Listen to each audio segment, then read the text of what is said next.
Now, one of the priorities of the agenda or on the agenda of the new administration in Nigeria is returning out of school children back to school. And mind you, there are about 2 million of those children or youths. The education sector is undergoing some reforms. Brilliant, including the recent allocation of 25% of the national budget to that sector.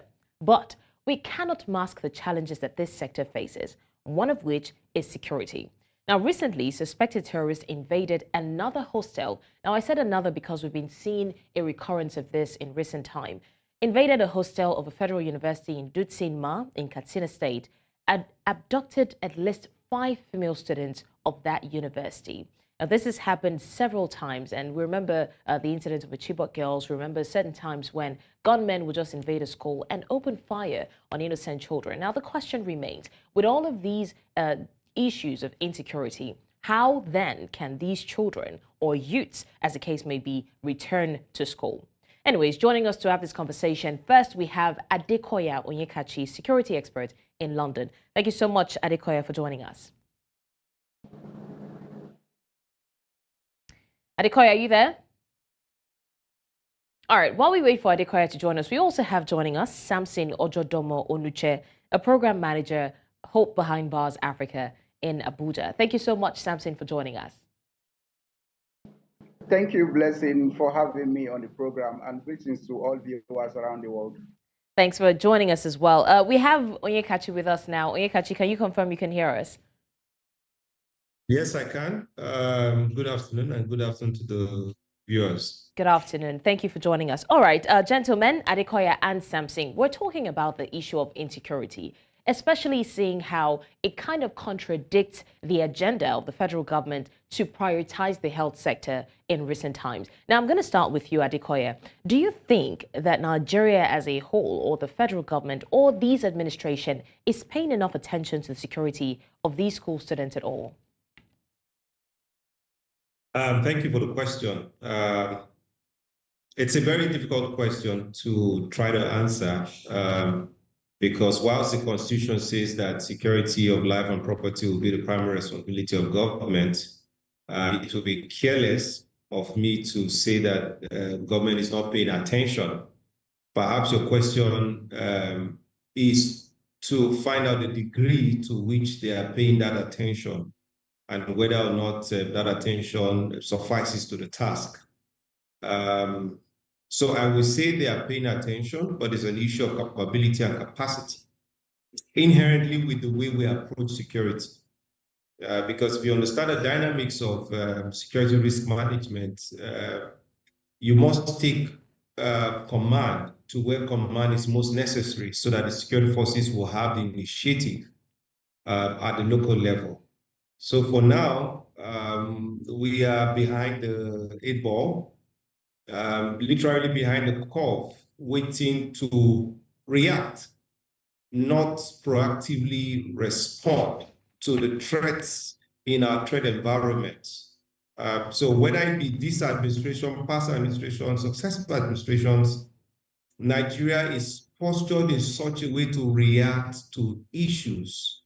We lack the depth, we lack the foresight, we lack the required capacity in terms of personnel training and having a drilled law enforcement posture to address the issues of our national security.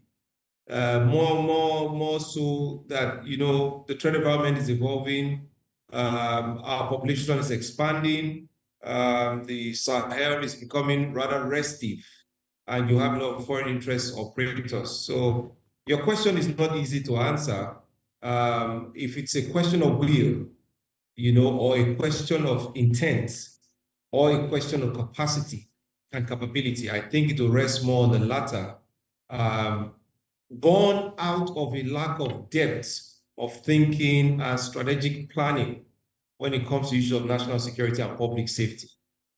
So that's my take on these issues. I've chosen to be quite respectful to those who put their life on the line every day, barring the incompetence, gross incompetence on the part of political leadership. So that's my response there.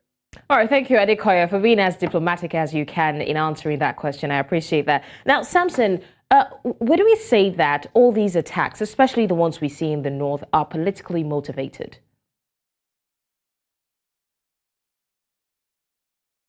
I will start by saying that we cannot categorically state that all the attacks, especially those that happens in the north, are politically motivated.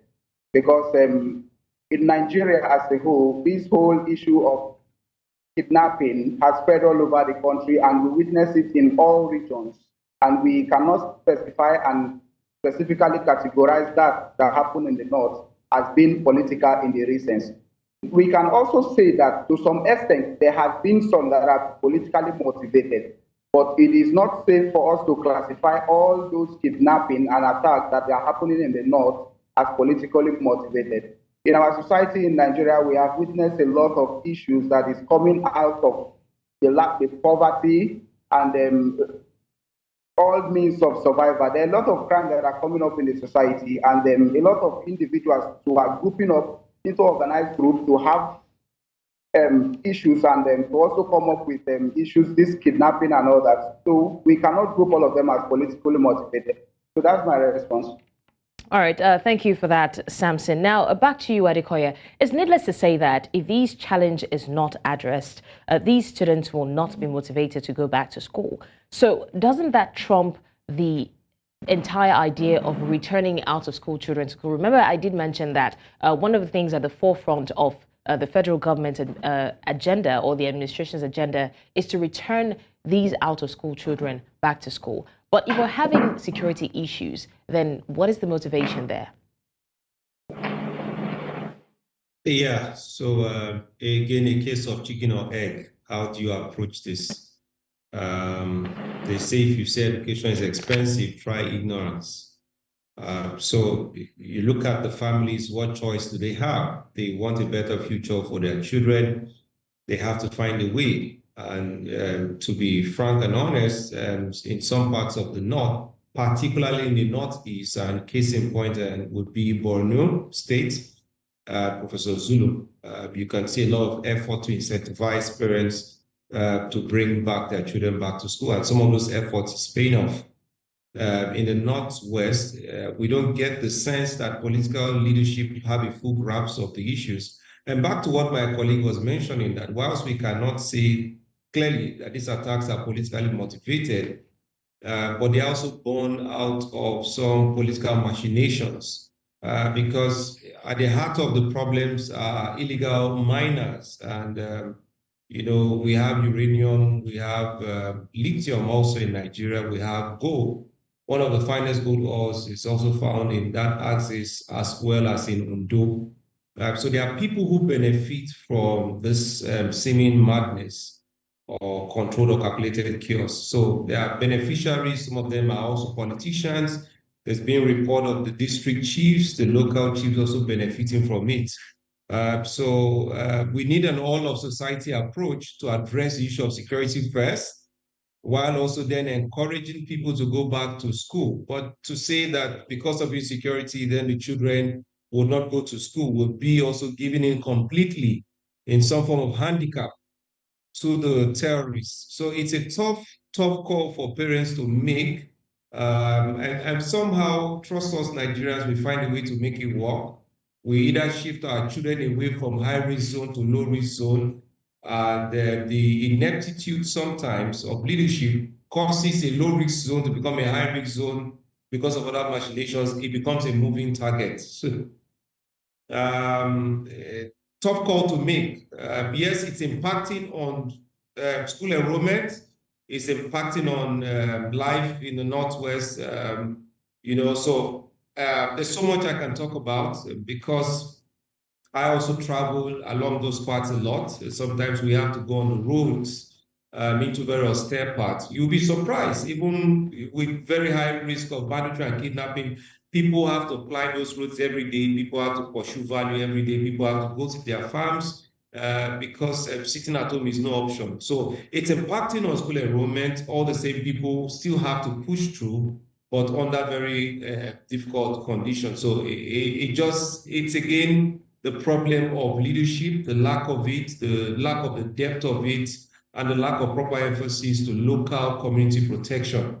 And at this point in time, we put the bulk at the table of the local government. That lack of synergy between the local government, which is also similar to the lack of synergy between the states and the federal government in addressing some of these issues. So the problems are there, really.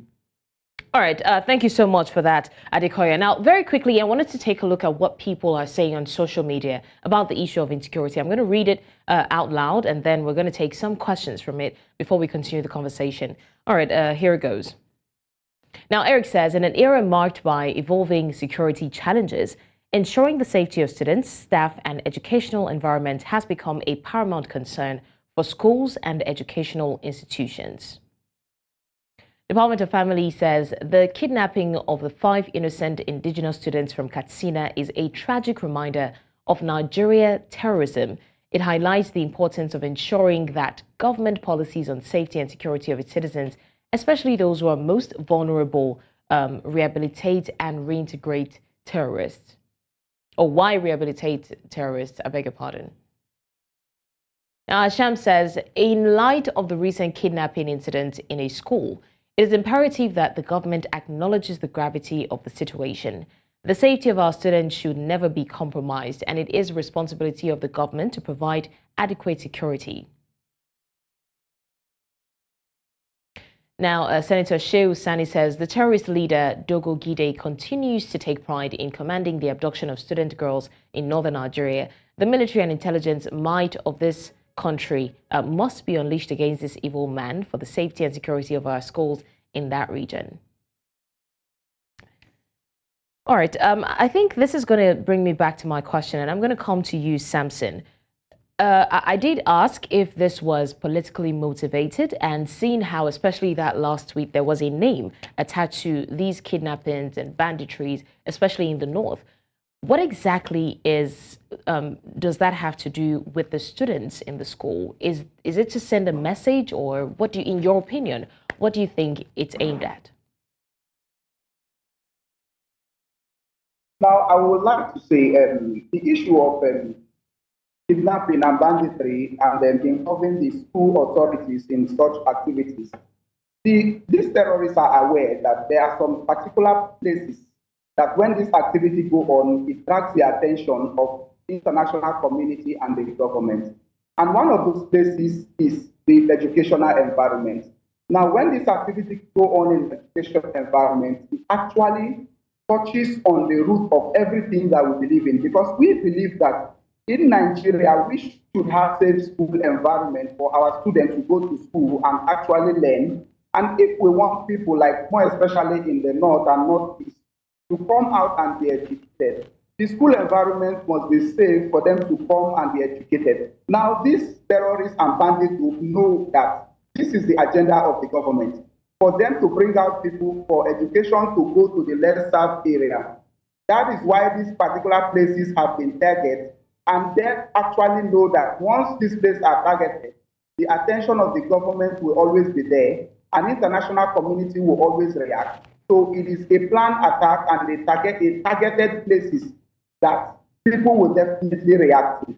So that's why the school and educational environment has always been a target over the years. All right, Adekoya, still talking about the security issues that these schools, especially in the north, face. Don't you think it's time that the government, especially in that area, beef up the security in the sense that they have like security personnel stationed there in case of happenings like this? Yeah, thank you for the question. We've tried to answer several times the question on school security. And I think the federal government has this Safe School initiative that has gone through different rounds of modification.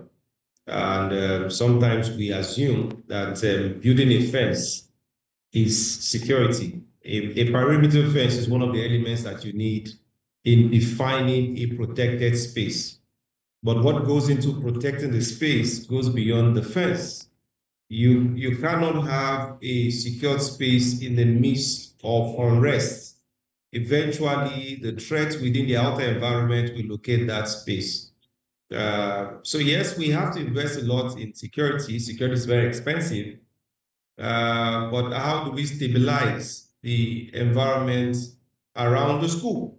How do we stabilize the state? How do we stabilize the local governments? And yes, those are some of the issues. And then trying to resolve those, you then look at the broader issue of governance, the broader issue of macroeconomics. Nigeria in 2019 developed a national security that talks about human security being the fulcrum of our approach to national security. But implementing a holistic human security approach requires a massive investment. So in trying to answer this, it's an all of society problem. The economy has to work, governance has to work, the criminal administration system must work, teachers need to be properly motivated. It's a big problem. And yes, we need to invest more. I don't want us to get away with the feeling that if you put a fence and then you put CCTV, if you say deploy armed men, we have only 300,000 policemen. If you were to deploy two per rotation, how many thousand schools do we have? Multiply that by 2, and what do you have left of the police? Who, in any case, about 50% of them have to protect VIPs, businesses, and you don't even have enough people for policing.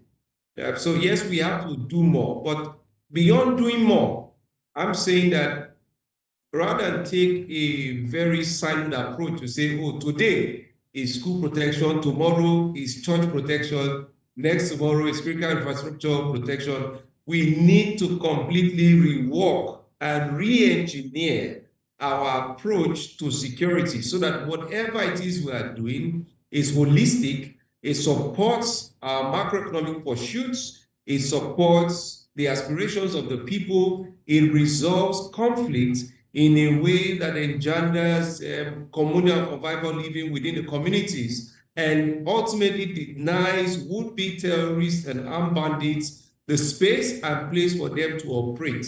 So beyond investment, there's a holistic rework that is required.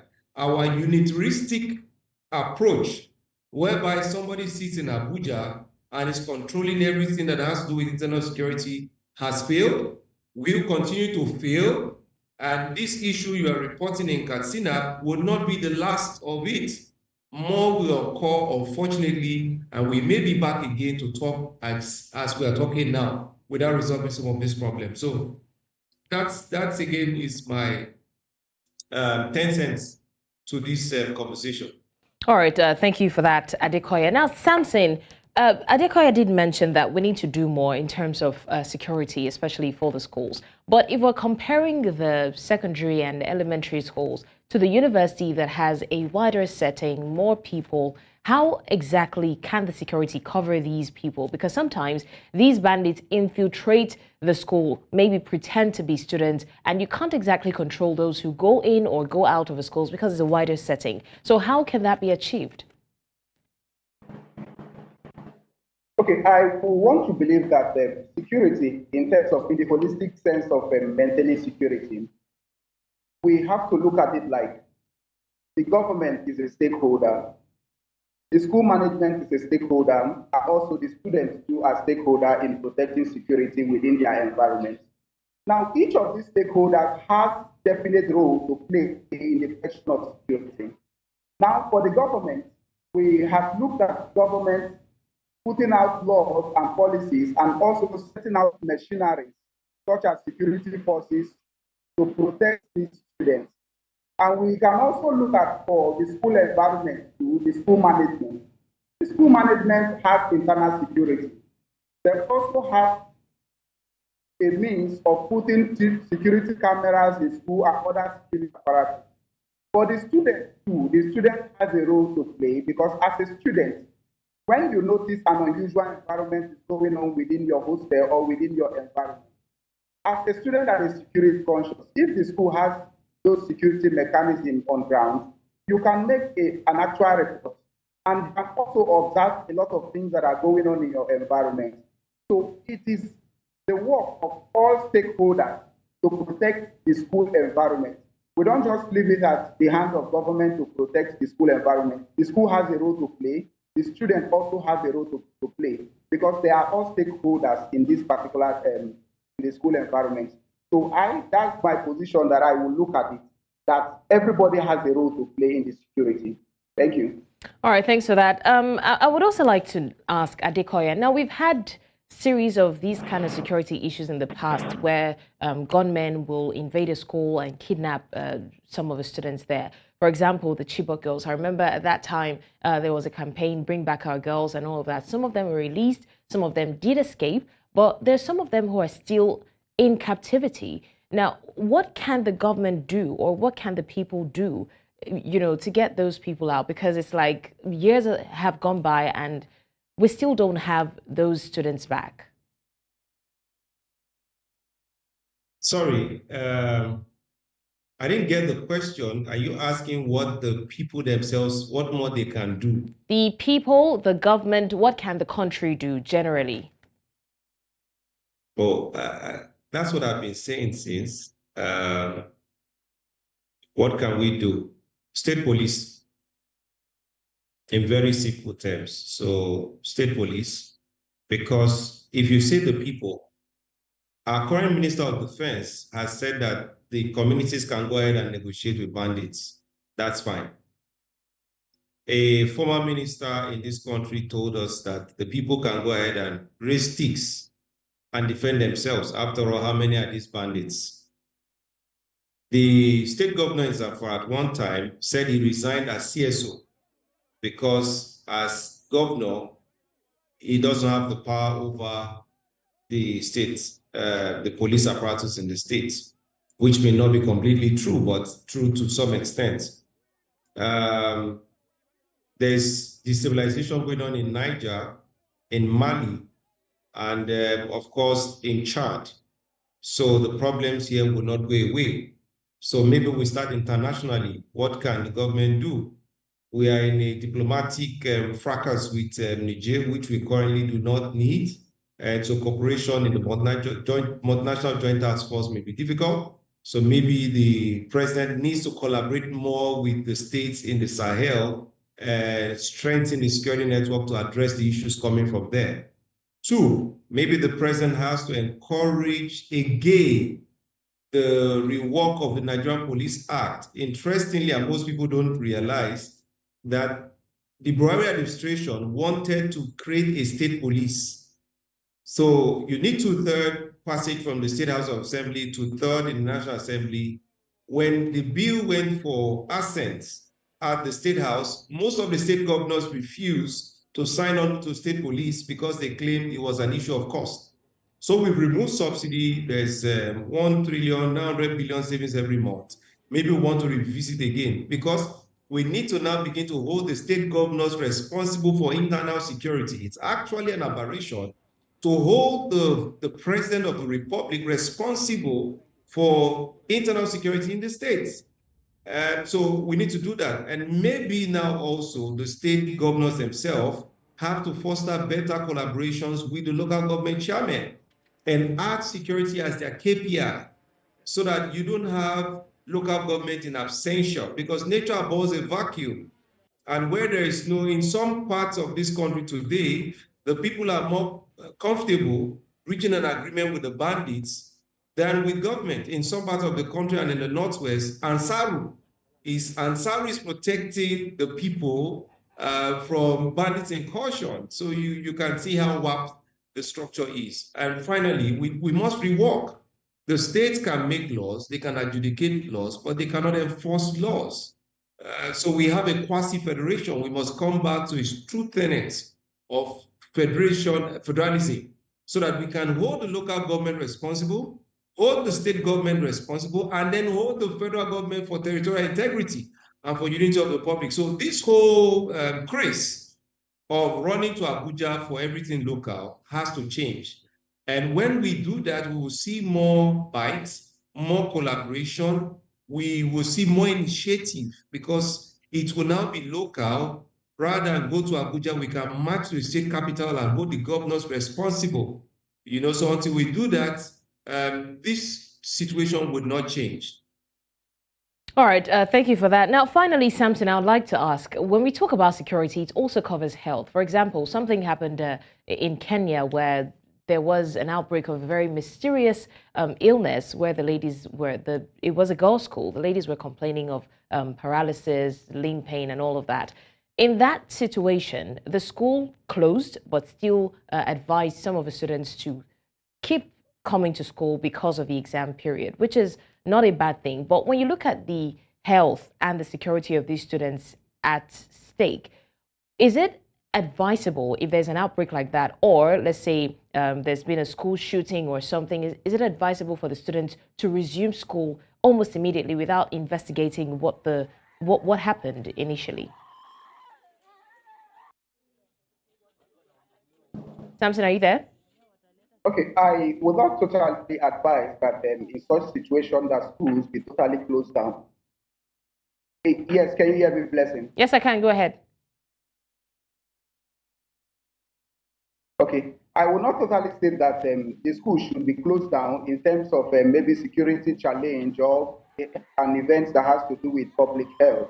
But I will want to state that in the event of a public health challenge or a security challenge, the government must put adequate measures in place for the student to come back to school. You don't just tell the student to come back to school and meet the same challenge that they are facing, and there is no adequate measure for you to curb such challenge or arrest the spread of such disease or security challenges. So it is not good for any government to take the life of individual or vulnerable students like children as a matter of joke. You can't ask students to come to school when there is a public outbreak of health and or there is a health challenge. So I feel that once there is a health challenge or a security challenge, the government must make sure that there are adequate measures put in place to make sure that the students that are coming to school or resuming after such incidents are adequately protected. And they must also put in measures to assure these students that these things will not be a recurring occurrence, because you cannot keep on coming to a school environment and psychologically you have that fear in mind that something may go wrong. This incident should not be something that is a continuous process, because if it is a continuous process, you may find out that in these communities, parents will look at it like having our children at home and they are safe with us is better than putting them on the street to go to school, and then these things, they are confronted with these challenges. So the main thing that it should be on ground, the government must put adequate measures to prevent what has happened and also assure the community that there will not be a reoccurrence of such incidents. All right, thank you so much, Adekoya Onyekachi, security expert in London, and of course, Samson Ojodomo Onuche, program manager, Hope Behind Bars Africa in Abuja. Thank you for joining us to discuss this. Thank you for having me.